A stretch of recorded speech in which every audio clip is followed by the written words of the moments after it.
this first game. It's going to be interesting seeing as to whether we're going to play under the Psychic terrain or under the Misty terrain. I think it'll be very important for Javier to, if he wants to bring that Mandibuzz in a good position, to also bring the Tapu Fini to make sure that there's no boost of the Psychic type attacks on James's side.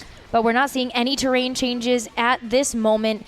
James leading with Necrozma and Salamence, and Javier leading with that Mandibuzz and Lunala. So the two ghost types already staring each other down, and well, we have had some interactions with the speed stats in the previous games, and I think for this encounter it's pretty safe to say that James might want to go for that Ultra Burst right away. Not really any need to stay in the Dawnwings form with his Necrozma. With the Ultra form, it would require Neuroforce as an ability to make super effective hits even stronger, and also gain a little bit of speed. Talking about speed, another way that James could approach this would be to try and set up Tailwind, as his opponent does not use Trick Room. Instead, he's also kind of relying on his Pokemon to be naturally faster. So if James was able to establish speed control via Tailwind, then he could start to maybe do a lot of damage to that Lunala the following turn. Mega Salamence, though, hitting the field, so it's not going to be switching out. Maybe we will see a Tailwind turn this time, but James also going for the Ultra Burst onto the Necrozma. This is a great setup here for James to dish out some good damage. Yeah, definitely. Changing the forms there on both of his Pokemon, just making them a little bit stronger. But we do not see any protects. Instead, it's just going to be a Moongeist Beam by that Lunala that we have seen is holding a Choice Scarf, and therefore outspeeding Pokemon it usually wouldn't. Yeah, it's actually going to be outspeeding that Salamence there, dishing over half damage to it. But now it's time for James's Necrozma to see if he can get some revenge here. Lunala taking about 75%. That's so much. And Salamence getting up that Tailwind. Yeah, now let's see what Mandibuzz does if it decides to go for one of those foul plays that we've seen. But nope, it's also going to be the Tailwind. So doesn't really matter for this match, as with the match Tailwind, the regular speed applies. So the same speed order that we have seen this turn will play out in the following turn.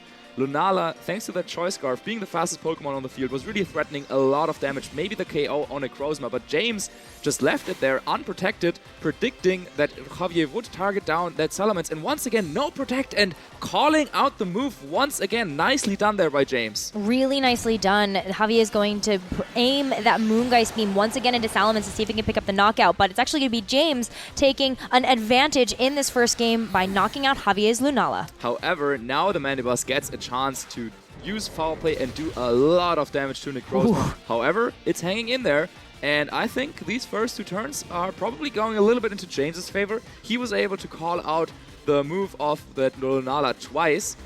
Essentially also in the first turn, he did not protect his Necrozma. And so now he has the Pokemon advantage. The speed advantage with Tailwind, it's been matched. So James's Pokemon are now naturally faster after eliminating that Choice Scarf Lunala. So I think he's in a good position to do a lot of damage this following turn. Do you feel like then he's going to keep both the Salamence and the Necrozma in, because both of them are really in striking range of getting knocked out here? Yeah. Now, Tapu Fini is going for a Protect, a very good move, I think, on Javier's end, as, we are seeing a light that burns the sky will be coming out from the Necrozma. And the one thing that Javier has going for him in this situation is that Mandibuzz. So we were saying before how Ultra Necrozma doesn't really have a great way to hit it at all. Its only move that does any damage is that Moongeist Beam. So Mandibuzz there only has to worry about that Mega Salamence hitting it with, for example, a Double Edge. But with all the bulk that Mandibuzz has, it should be able to take that attack relatively well and then can strike back with maybe another Foul Play. So nicely done there by Javier, identifying that his Mandibuzz wasn't under any pressure by that Ultra Necrozma at all. Instead, he's protecting his Tapu Fini from any damage. While a Light That Burns the Sky still would do a little bit, but it's not in Psychic terrain, but in Misty terrain, so Tapu Fini should be fine here. Yeah. And then the Mandibuzz can maybe go for a knockout this turn.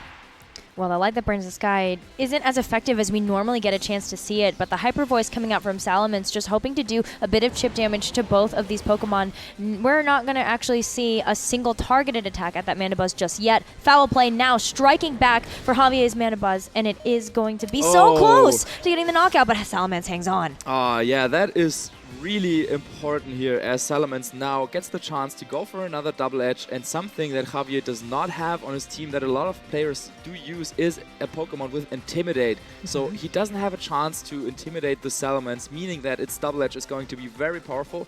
Of course, with a little bit of recoil damage, it might faint, but yeah, at what cost? Well, Salamence has a prime target now going after the Tapu Fini that just protected, so the chance of a consecutive protect is lowered, but looks like James is deciding that he values his Salamence a little more than doing a lot of damage and instead is switching into his Tapu Lele. Tapu Lele now resetting the board. We are going to replace that misty terrain here, and Tapu Fini actually gets the double protect. Yeah. Nicely done there by Javier, identifying that he needed to make a play this turn after failing to get the knockout on Salamence the turn before. He goes for the double protect, and with this foul play is knocking out the alternate Necrozma. That was a big play for Javier. That was a very, very big play because this is going to even the Pokemon count for both of these players now, but the health pool heavily favoring Javier at this point. Sure, at the same time though, James once again is having that speed advantage because his Pokemon with the Choice Scarf, that Tapu Lele that we've seen so much of yesterday, is still around.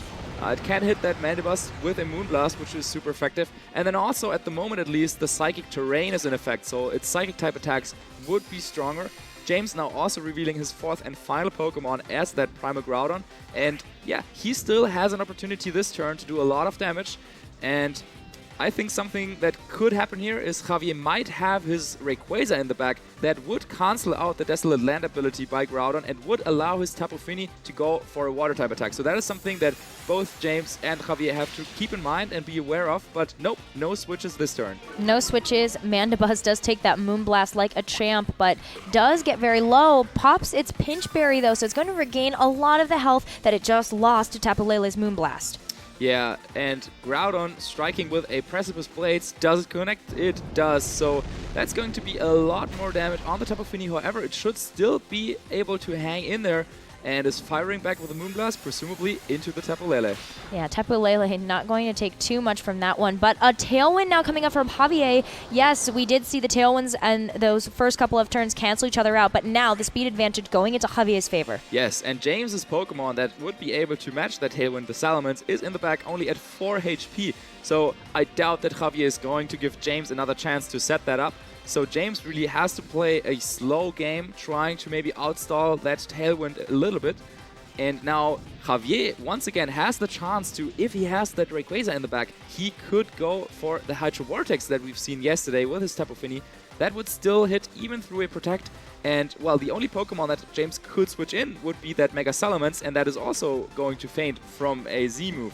So a big turn here once again, but Javier deciding that he does not want to switch.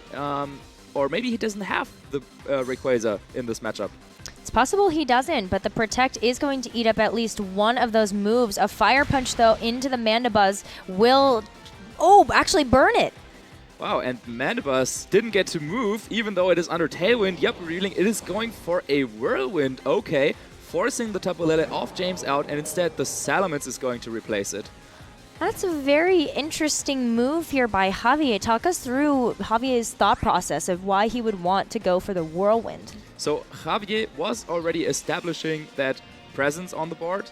He had that speed advantage. Now he has put himself in a position where, once again, now that the Tapu Lele, which would naturally be faster than the Mandibuzz, even under Tailwind potentially, maybe Javier knows about that, that Tapu Lele was still threatening a knockout on Tapu Fini. And if Javier loses one more Pokemon, he would be down to his last two. So maybe he wanted to reset the board, bring in that Salamence that is already at such low HP that now he can try and attempt to go for a big knockout this turn.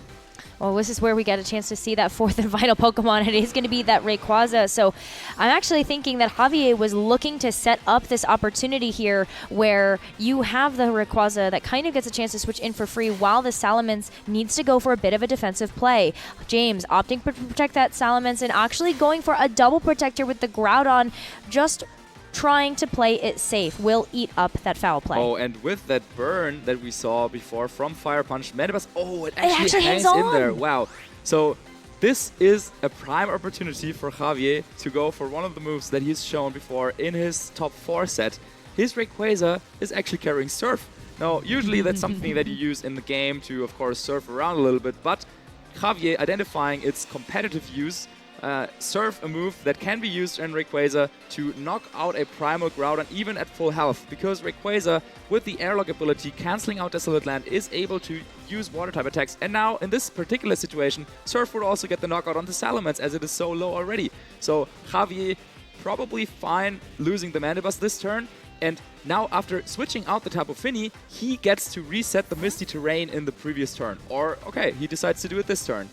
Just going to go ahead and take the advantage now, maybe waiting for Mandibuzz to make another appearance when Tapu Lele comes back here for James.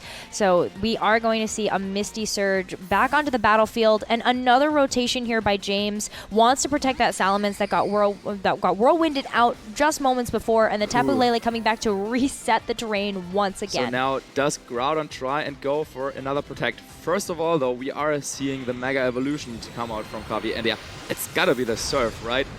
Has to be. I feel like this is where Javier needs to make a big move, because this might be the last couple of turns of this game 1. So, Delta Stream now taking place. We both have the terrain and the weather. It is the Surf coming out. Mega Rayquaza surfing away. Of course, Javier hoping that his Tapu Fini will make it through the turn, but he knew about that damage. And yes, it is a clean knockout on the Primal Groudon on James' side. And James down to his very last 2 Pokemon. However, the Tailwind is now over. That's really important to note here, because now there really isn't a competitive advantage or a speed advantage for either of these players, and that might play a role in this last couple of turns here, where Salamence is at low HP and wants to get off one last big move against Javier's Pokemon. Certainly. So Javier now down against 2 Pokemon that are slower as his Pokemon at the moment. However, both of them are at pretty low health. Mega Rayquaza Pokemon often carrying extreme speed, which is an increased priority move, and is able to hit that Salamence because it's a flying type. So usually under Psychic Terrain, no priority moves allowed, but hold that thought. Dazzling Gleam doing a lot of damage to both of Javier's Pokemon, knocking out Tapu Fini and bringing Mega Rayquaza dangerously low. Double Edge is coming out, and that's going to be the end of Mega Rayquaza. Wow, just like that. Very big play by James. He did not protect his Salamence. Instead, he went for just 2 attacking moves, and I don't think Javier expected that. Salamence going down, and all of a sudden, it looks like James has found a way back into this game and is now only down against that Mandibuzz. Which, even if Mandibuzz gets a chance to move first before this Tapu Lele, which it won't because of that Choice Scarf there, you will end up losing your Mandibuzz to that burn. But that's it. That last Dazzling Gleam there going to be enough to knock out the Mandibuzz, and James taking game 1. Wow, yeah, what an uphill battle he had to fight there after Javier was able to establish speed control with his second Tailwind. But James kept his head calm even when the Surf was knocking out his Primal Groudon. He knew that at some point, Tailwind is going to run out, and he will have the faster Pokemon with the Choice Scarf Tapu Lele and his Mega Salamence that he kept around for such a long time. Yeah, I was suggesting that at that point, at the very beginning of the battle, maybe he could just go for a double edge to do a lot of damage, but James knew that he needed that for the end game, so preserving that very, very cleverly. And yeah, that's going to give him the 1-0 lead going into the second game, and Javier might have to come up with a different plan. This is a really good spot for James to be in as well, because this matchup, when you look at it on paper, is quite unfavorable for James. There's just too many powerhouses on Javier's side that really affect how James can play the way that he kind of wants to with this team composition. Yep. And this game 1 gives him a bit of breathing room here moving into game 2. Certainly, with that Choice Scarf for the Nala especially being such a big threat, James really had to take some risks there. As we saw in the first game, the first 2 turns, really he had to call where was that Moongeist Beam going to go, but he called it correctly twice, and I think, yeah, that was really the groundwork for his success in this first game. That's kind of what you have to do, though, and you can see that from even some of the sets we watched a bit earlier for juniors and seniors, that those protects can really mess up your opponent's game plan if you read them correctly or if you don't read them correctly. Yeah, that's why Protect, of course, is the most important move that we see in these double battle scenarios. And really, using Protect to your advantage in the right situation can really swing a game around. And yeah, that's kind of what happened in this game, of course. It wasn't quite over after the first couple of turns, and Javier was really playing super well, got back in the game, but then eventually James came out on top. So going into game 2, let's see if these players switch up their strategy at all. But I think for both of them, yeah, actually we're seeing the exact same leads once again, and I think that makes some sense. Both of them had fighting chances. James, of course, winning that game, is saying, okay, I'm going to use the Mega Salamence and that Ultra Necrozma lead once again, and Javi on the other side still has that Mandibuzz. It did a good job in the first game, but wasn't just able to quite close it out. They might have to both adjust how they open up these first couple of turns, though, because we did see James get pretty aggressive in that first turn one again, and Javier as well, going for a very offensive style of play, but they might both be a little bit skeptical about what their opponent's going to do here and what they can do to counter that. Yeah, you have to wonder whether Javi once again wants to go for a a Moongeist Beam into that Mega Salamence, or if he decides to target down that Necrozma this time around.